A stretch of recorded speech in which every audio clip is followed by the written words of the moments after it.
Good morning. So, A2 notification আহিছে Director of Higher Education পৰা or Ministry of Education Department of School Education and Literacy. ইয়াত আপোনালোকে দেখা পাইছে যে ইয়াত National Means Come Merit Scholarship NMMS. এইটো result. Notification for Declaration of Result National Means Come Merit Scholarship Examination 2024 for the session 2025 for the session 2025 অর্থাৎ NMMS ৰ পৰা এটা স্কলাৰশ্বিপ টেষ্ট পতা হয় যেটো 2024 ডিসেম্বৰত অনুষ্ঠিত হৈছিল আৰু ইয়াৰে ৰিজাল্টটো কিন্তু অহা কেইদিনৰ ভিতৰত অৰ্থাৎ 28 তাৰিখত 28 মে তাৰিখত এটো ডিক্লেয়াৰ কৰিব আৰু ইয়াৰ মাধ্যমত প্ৰতি বছৰত 12000 টকা কৈ যিবিলাক প্ৰাৰ্থীয়ে ইয়াত মানে সিলেকশন পাব তেওঁলোকে পাব যে এইখিনি হল 2024 যেটো স্কলাৰশ্বিপ টেষ্ট হৈছিল গভৰ্ণমেণ্টৰ পৰা হয় এটো এবাৰ 2025 তে কিন্তু এটো অনুষ্ঠিত হ'ব এটা কথা হল যিবিলাক ক্যান্ডিডেট অলৰেডি 9 10 11 12 ত পঢ়ি আছে আৰু 2024 ডিসেম্বৰত এই টেষ্টটো দিছিল তেওঁলোকৰ ৰিজাল্টটো অহা 28 তাৰিখত ইয়াত লিখা আছে অহা 28 তাৰিখত এটো ডিক্লেয়াৰ কৰিব কিন্তু এবাৰ যিবিলাক ক্যান্ডিডেট 9 10 বা 11 12 ত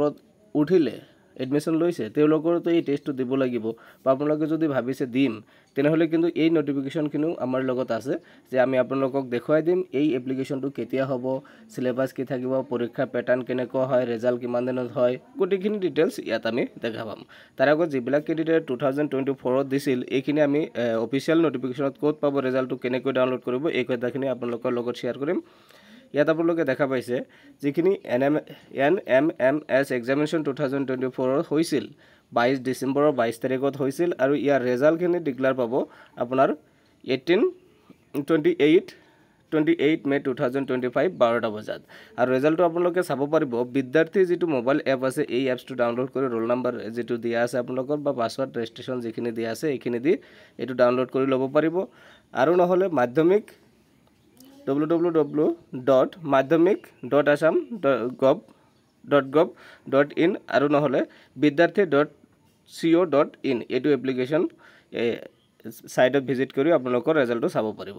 আৰু আপোনালোকৰ যিখিনি মাৰ্কশিট বা এডমিট দিয়া হ'ব এইখিনি কিন্তু 28 তাৰিখতে দিয়া হ'ব আৰু আপোনালোকে এইখিনি কালেক্ট কৰি স্কলাৰশ্বিপটো কালেক্ট কৰিব পাৰিব আৰু ইয়াতে এটা ইম্পৰ্টেন্ট ইনফৰমেশন দিয়া আছে যে যদি আপোনাৰ নাম ৰোল নাম্বাৰ পেৰেন্টস নেম বা এড্ৰেছ কিবা যদি ভুল হৈছে তেনেহলে কিন্তু 28 তাৰিখৰ ভিতৰত আপোনালোকে মেইল কৰিব পাৰিব মেইল কৰিলে এটো কাৰেকচন হৈ যাব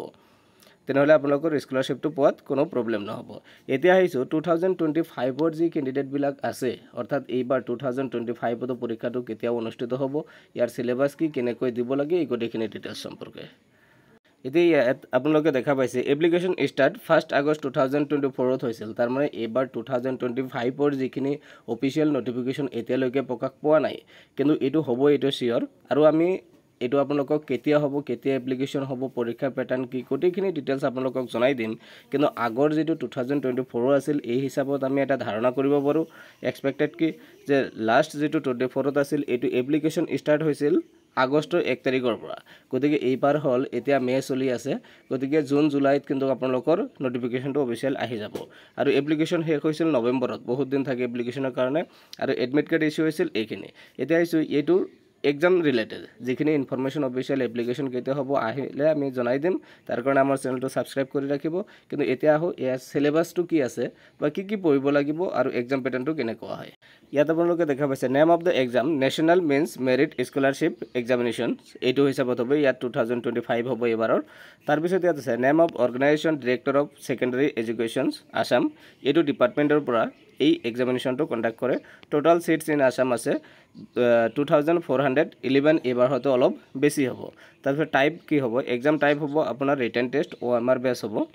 মিডিয়াম অফ এক্সাম যিখিনি থাকিব আপোনালোকৰ এছামিছ মিডিয়াম হওক আৰু ইংলিছ মিডিয়াম হওক যিকোনো মিডিয়ামৰ পৰা আপোনালোকে দিব পাৰিব দুটা টাইপৰে কোশ্চেন কিন্তু এক্সামত থাকিব টাইপ অফ কোশ্চেন যেটো আছে মাল্টিপল চয়েস কোশ্চেন থাকিব আপোনালোকে নিশ্চয় পৰীক্ষা দিছে জানে যে চাৰিটা অপচন থাকিব ইয়াৰ ভিতৰত এটাহে কাৰেক্ট হ'ব নেগেটিভ মাৰ্ক ইয়াত নাই ডেট অফ এক্সামিনেশ্যন 22 ডিসেম্বৰ আছিল এবাৰ এনেকুৱা হ'ব গতিকে আপোনালোকে আগৰ পৰা প্ৰিপাৰেচন কৰা number of centre exam centre যিখিনি আছে 103 আছিল এবাৰ হয়তো অলপ বেছি দিব এইখিনি আছিল আপোনালোকৰ ইনফৰমেশন যদি এনেকুৱা ইনফৰমেশন স্কলাৰশিপৰ ইনফৰমেশন এডমিশন ৰিলেটেড যিকোনো ধৰণৰ ইনফৰমেশন পাব বিচাৰে তেনেহলে আমাৰ চেনেলটো সাবস্ক্ৰাইব কৰিব আমি এনেকুৱা আপডেট প্ৰতিদিনে দি থাকো ধন্যবাদ